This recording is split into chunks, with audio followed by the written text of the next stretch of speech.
sữa mật, môi hồng như châu sa, trán rộng miền cát trắng, tóc xanh tựa lụa la.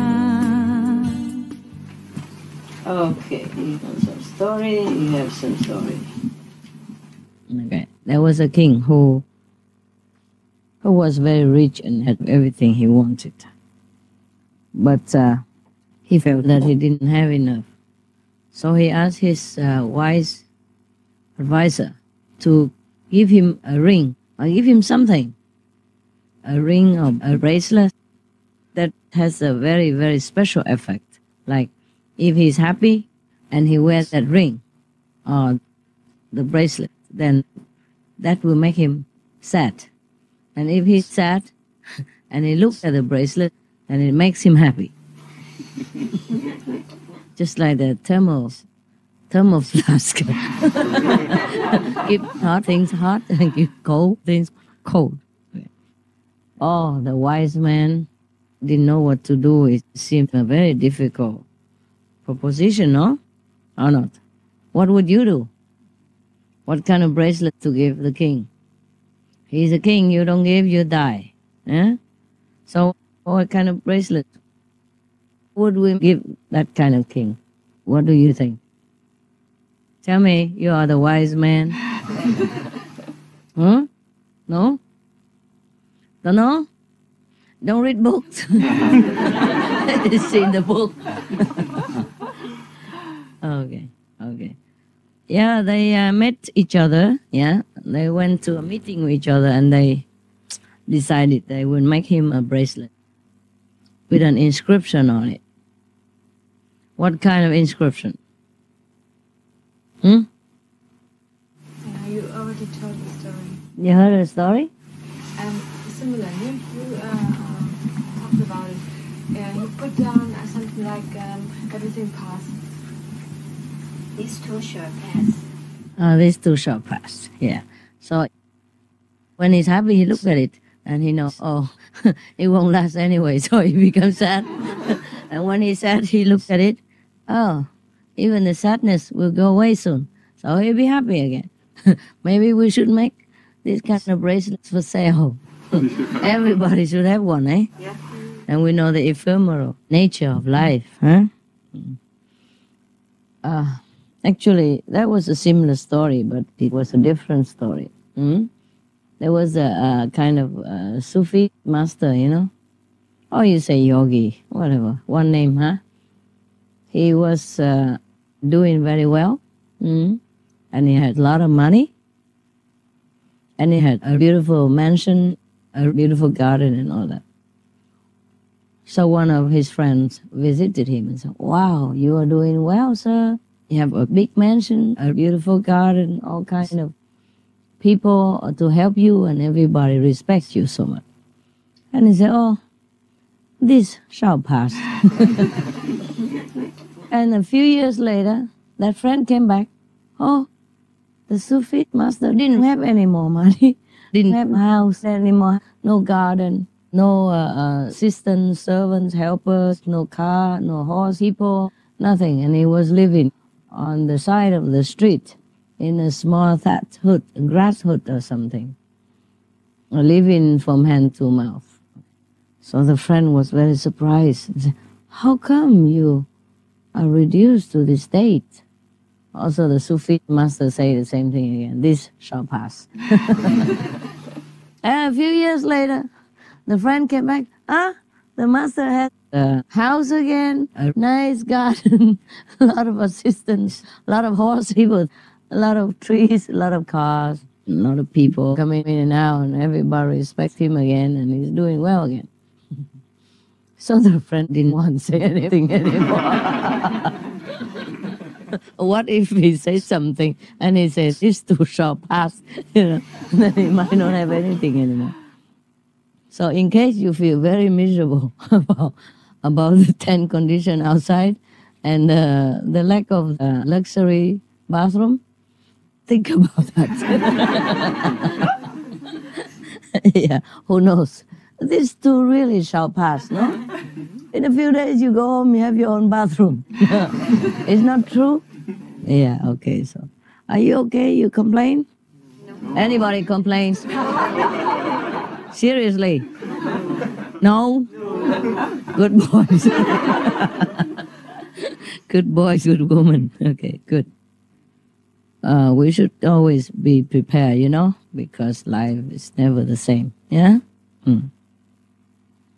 So, like I said to the Supreme Master TV people, you have to do well. Yeah? You have to listen to what I say. Yeah? And do it in this direction. You know, train yourself. In case I die, you have to continue in the right direction. They say, oh, Master, you won't die. Do you know? Yeah. If I don't die, then it's good. Yeah, for you. But if I die, you have to continue in the right direction, you know.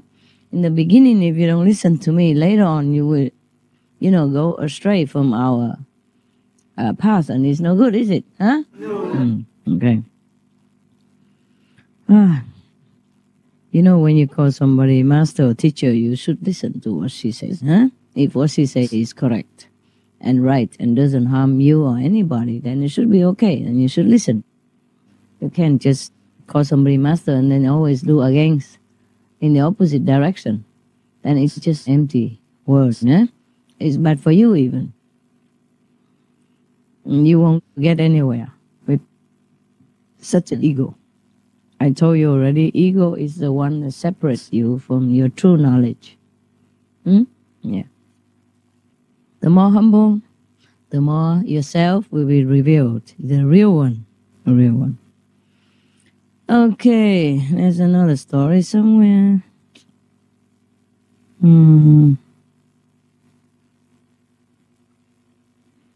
Okay, this is what it is. This is a story of one of the Arabian people. There's a man called Muhammad, son of Isa. He was one of the very good friends of a commander of the religious order at that time. It means big time, you know. He was a big one and always very wealthy and respected by everybody. And he could think very well. He could talk very well. He had eloquence. Yeah. So he was above everyone else at that time. One day he was riding on his horse person. The horse person was bedecked with all kinds of beautiful cloth, beautiful carpet, you know, and gold, silver, cling, cling. And accompanying him were a lot of attendants, yeah. And everybody worshipped him, praised him, and it looked a very grand procession. So the people asking each other, who is this man? Who is this man? So dazingly bedecked, so well-mounted, so rich, so magnificent. Yeah. And then one of the old women who was hobbling along said, oh no, that is a poor man. He is not rich. Because Allah has denied him the favor. That's why he has such a vanity. After hearing this, Muhammad, the son of Isa, dismounted at once from his gorgeous horse person and admitted that indeed this was his condition. And from that moment, he abandoned all desire for outward show and wealth, and lived a humble and simple life, devoted to God's knowledge. Lucky guy. Lucky guy that he knows he has a problem. Yeah? The one who knows he has a problem will be cured of problems. Yeah? The one who thinks he doesn't have problems, dies with problems. Did I tell you the story about the guy who is very rich and he wanted to stay a little longer on earth, but the angel of death didn't let him? No? Okay, now we tell that story. Similar story, you know. Today we talk about jokes, laughter, and money. Terrible subject. What a master. Yeah, that's all you wanted to hear. Money and one of those things. No, I'm kidding. There was a guy who was very, very rich. But he was very stingy. Yeah? A miserly man. So when he died, he had hundreds of thousands of dollars at that time. Gold pieces, yeah. He had a lot of houses, a lot of land, a lot of buildings, and he rented them out and collected more money all the time. You know, landlord. And then he was thinking to himself, okay, now I have everything. Maybe I should just relax for a year, you know, and not think, making money anymore. My God. If a miserly man can think like that, he's already a little enlightened, huh? So he started stopping, doing business to relax for a year. But as soon as he wanted to relax like that, to live comfortably, easily, leisurely, and then the angel of death came and dragged him away. Oh, he was very, very afraid and reluctant to part with life and all the money, the wealth that he had accumulated. So he said, oh, please, let me live a little longer to enjoy, a little bit what I have been working for. The angel of death said, nope. And then later he wanted to bribe him. He said, okay, if you let me live, yeah, 1 more month, I will give you 1/3 of my possessions then. How about that? Do you think the angel of death would be tempted by that? Think he can make use of his money? Oh, no, you are so wise. So the angel of death say what? What did he say then? Huh? What? He had no use for this material wealth. He just said nope. One word. Nope. So the poor miserly man tries still to bribe him and say, okay, if you leave me maybe to live 2 more weeks, then I give you half of my possessions. How does that sound? The angels say what? Nope. Nope. Not interested. Just nope. Okay. And then the man still argue, okay, please, just let me live 1 more day. Yeah? And then I will give you all my possessions. Now he realized that even if he dies, he won't be able to use any of this anyway. So might as well give it all to him to live 1 more day. And the angel of death thought a little bit, and what did he say? Nope. What? Yes. Who said that? Who's the idiot? What for? Huh? Oh my God, I can't believe it. What would he say? What can the angel of death do with the money?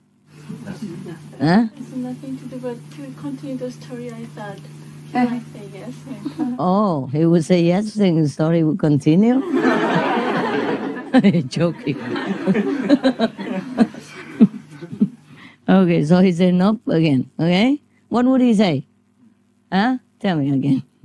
What will the angel of death say in that situation? No. Nope. Right. Now the miserly rich man realized that with all his wealth, he cannot buy anything at all at the time of death. So he said to the angel of death, okay, I understand now, but please let me live just a few moments longer so I can write something down. Yeah. So the angel of death said, okay. Simon said yes. So he sat down, grabbed a pen, got a notebook, and wrote down something like, man, he didn't say woman, Sorry. Man, make use of your life. Yeah. I could buy not 1 hour for $300,000. I mean, gold pieces. So make sure that you realize the value of your time. You understand now? Yes or no? Yes. Okay. How do you understand it? Tell me. Tell me. Huh? One of you. Any of you. How do you really understand this story? Don't just yep, yep, nope, nope. Have to really understand. So how would we make use of our time then? Find God. Practice spiritually. What? Practice. Find God. Find your true Find self. God and true self? Sounds very classical. Anybody else have a brighter idea? Huh? No? All this eloquence is gone. Who cut your tongue? That's it? Huh? All the things like time and love are not for sale, not for buy. Time and love? Does it say love in here? It's only about money, honey. So what is your meaning? Well, that they're not for sale. So the more money you have, so much money you cannot buy it anyway. So if you have it, treasure it because it's priceless. If you have money, treasure If it. you have time and Time. then treasure it because they're priceless. Yeah. Do we have time? Huh? And we don't know how much. Yeah, normally not. But what do you do with your time normally? Life is a gift and make something out of it. I know, but how? What? Help others. Use the money to help others, maybe. Talking is nice. Actually, it's getting better, you know. Even the Pope is helping somebody in Peru. Had he done that before? I mean, personally, like that? Huh? Yes? It's the first time I heard it, but maybe I didn't hear much before. Normally, they just, maybe they have it over there, they do something or not do it. But this time, the Pope is sending his aid to Peru. Huh? The Pope. We didn't hear about that. No, we didn't. You didn't? No. You work on SNTV, you didn't read it? No. That was on Flying News. I found it for you. I haven't seen it for a few days. No, it was when you were still there. Yeah. I guess when you're cooking in the kitchen, you don't eat everything, huh? Yeah, I saw it on TV, you know. He's sending his aid to Peru. At that time, he said he was going to send his aid to Peru. He's probably sent it already, yeah? Just after we did it, after our association, I heard that we sent some aid. That's a good sign. Okay, you know, he's been trained in his school and up to now and trying to do his best, but it's a difficult position, eh? You can't move too much. And once you are in that position, you can't change too much. Just stay there and be a holy father. Yeah. I don't know if I'd like to exchange anything for that position. Nope. Because it's not a very real life. It's not real, you know. You just study the doctrine, yeah. And then you'll go out and preach it, you know. I mean, interpret that or repeat the doctrine. And day by day like that, and then somehow you get to the top and you're holy. And they say you finished. Once you're holy, you finished. You know, you can't do much. Yeah. There's some short stories, but nice stuff, yeah. Okay, there's another story. Oh, this is in Sufi teachings. Oh, there was a man, they call him a crazy guy. And he had never been to church, prayer, congregation, or done anything so holy like that. Yeah. So the people felt very sorry for him. So they gathered together and decided they have to really induce him to go into the prayer, holy congregation. Okay, he went there. But as soon as the leader of the prayer started to recite, the madman started to bellow like an ox person. Moo, all the time. and the people who dragged him there feel very, very bad about it. So they were shaking their heads thinking, this man is too mad to be of any good, to convert him into anything. It's not possible at all to convert him into anything because he's too mad. So they drag him out. Yeah?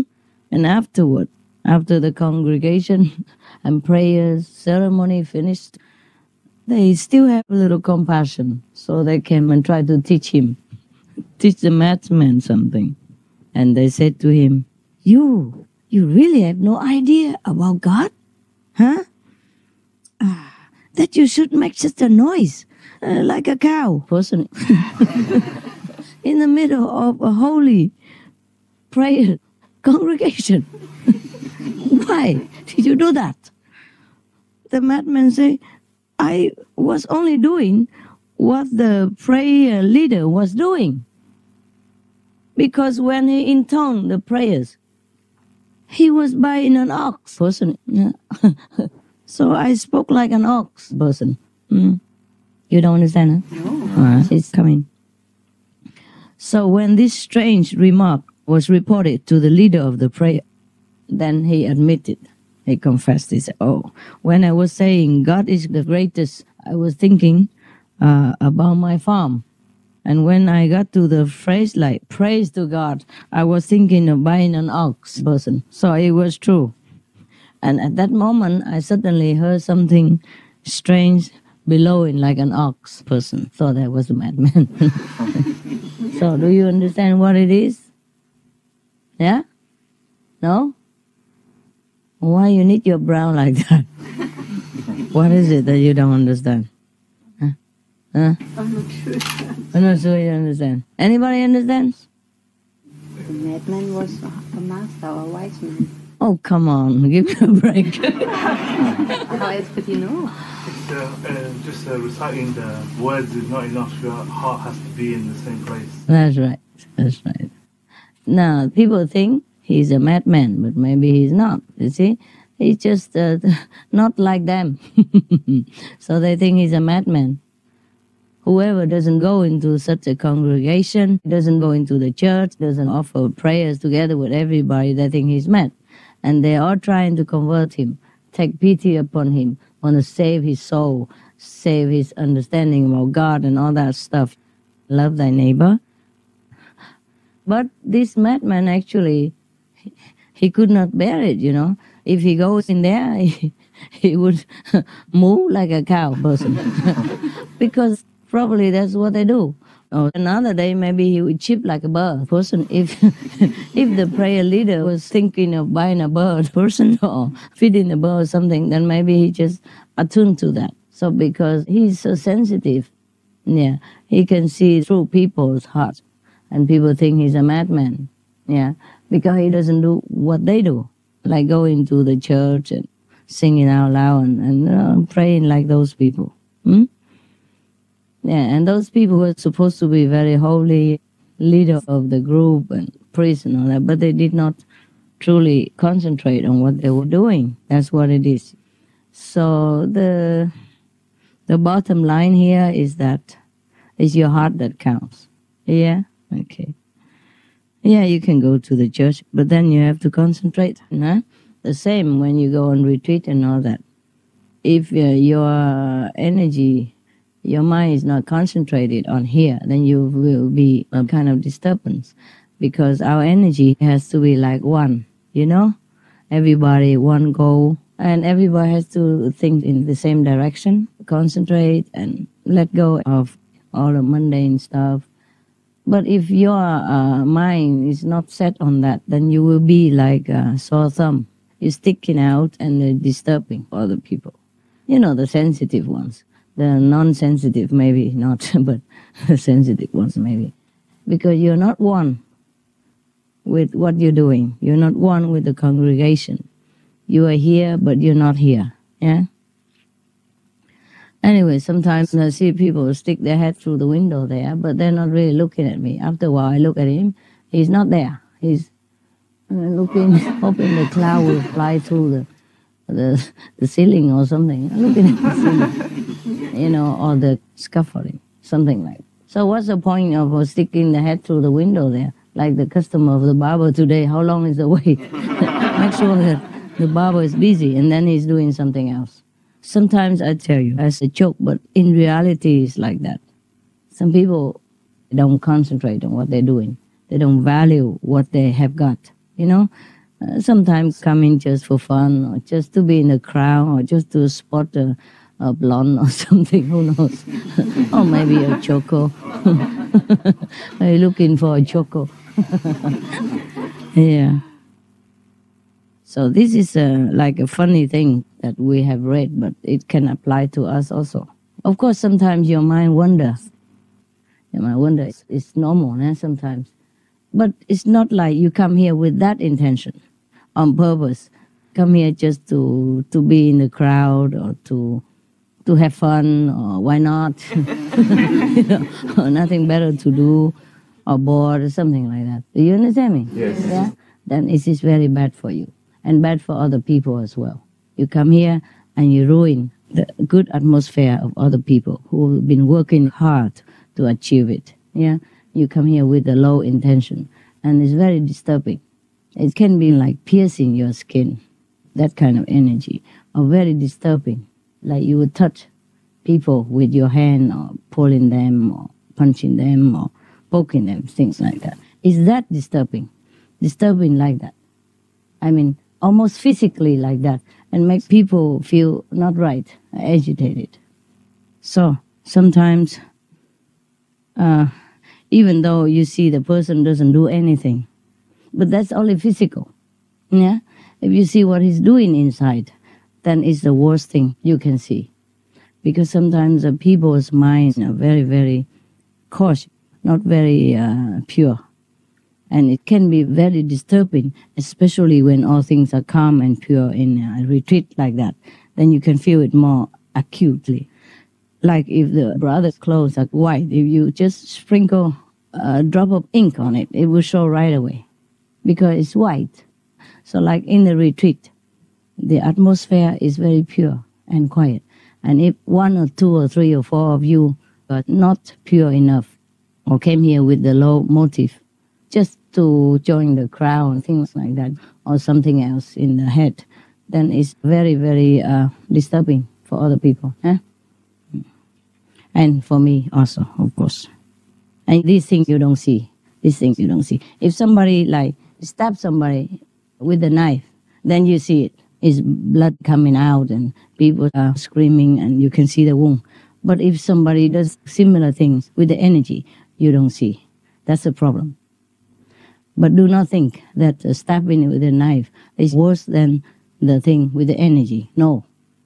The energy stabbing is worse because nobody sees it. And no sympathy, nothing. If you should stab somebody in the arm and it's bleeding, everybody would come, oh, sorry, what's wrong? Let's take her to the doctor. Let's help her. Let's be careful. And everybody take care with tenderness and all that. But if you are disturbing people with your low energy or coarse energy, nobody sees anything. And when that person gets agitated or something, you blame that person. You say, oh, why you get mad for nothing? Nobody did anything to you. Because their energy is the thing you cannot see. And sometimes you can see, it depends on how open you are.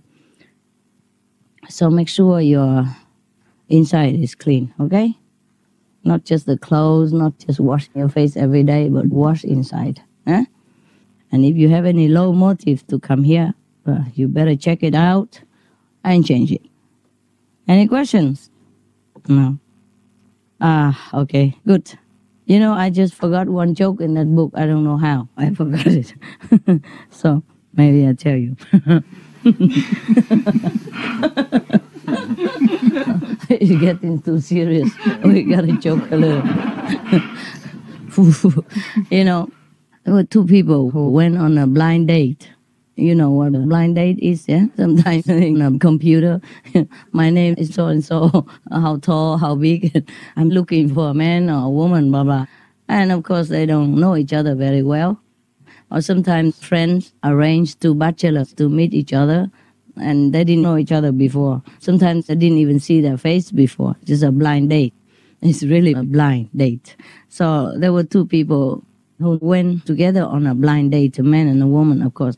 And afterward, they were so bored, you know, it's a boring blind date. Suddenly, a friend of his called him on the phone, and he stepped from the table of the restaurant, went outside and talked with a friend for a while. And after he came back, he said to his female blind date, "I'm sorry, my grandfather died. I had to go." Okay. So the woman, very understanding, "Oh, of course. Very good. If your grandfather didn't die, mine must die."